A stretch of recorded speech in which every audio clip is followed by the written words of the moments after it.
Hi guys! I am Mary. I am Princess. Welcome to Mary and Princess Vlog. Ayan, for today's video guys, nandito kami ngayon sa bukid. Ayan. Nandito kami sa bukid. At binisita namin sila mama kasi nagpapataba sila sa tanim namin na kalabasa. So ayan guys, papakita ko sa inyo yung kalabasa. Ayun. Kita nyo ba guys?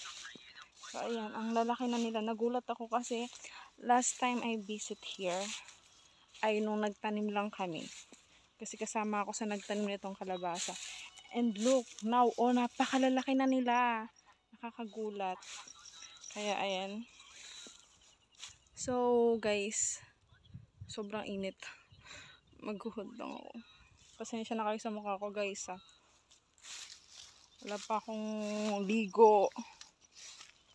Ayan, nagbaon lang kami talaga ng merienda nila mama at papa.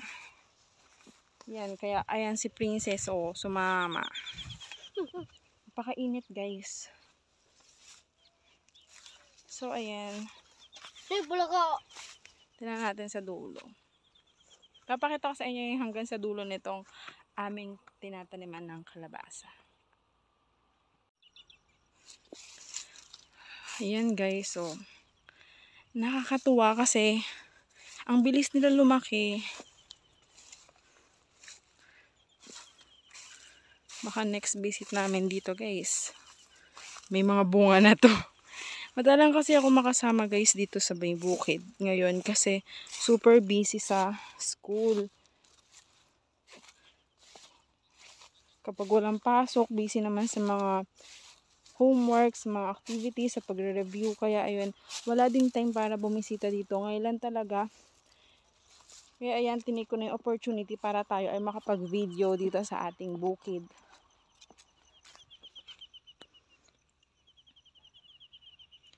Ayan guys, ang kalabasa.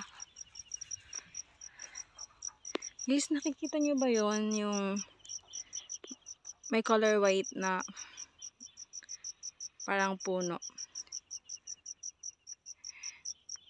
Hanggang doon yung tanim na kalabasa. Hanggang doon yung sakop ng tinataniman. And ayan.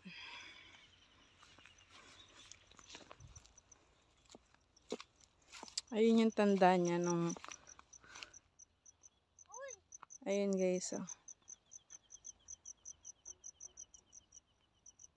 Kita niya. Ayan yung hangganan ng tinataniman ng kalabasa. So ayun, kita niyo naman. Baka sa susunod magsaklob na sila. May ginagawa dito guys eh. Yung pinagsasaklob daw yung dalawang kalabasa. I'm not sure, hindi ko sure kung ano yung ginagawa dun guys. Pero may gagawin dito. Siguro next week ganun. Magagawa na yung process na yun. So, hanggang dito na lang guys. At sobrang init talaga guys. Ang tirik ng araw dahil 1:34 na dito. So already 1:34 ngayong oras na nagvi-video ako dito. Kaya sobrang tirik ng araw. So ayan, yun lang for today's video guys. Ayan guys, hope you enjoy watching. Thank you so much. Alright,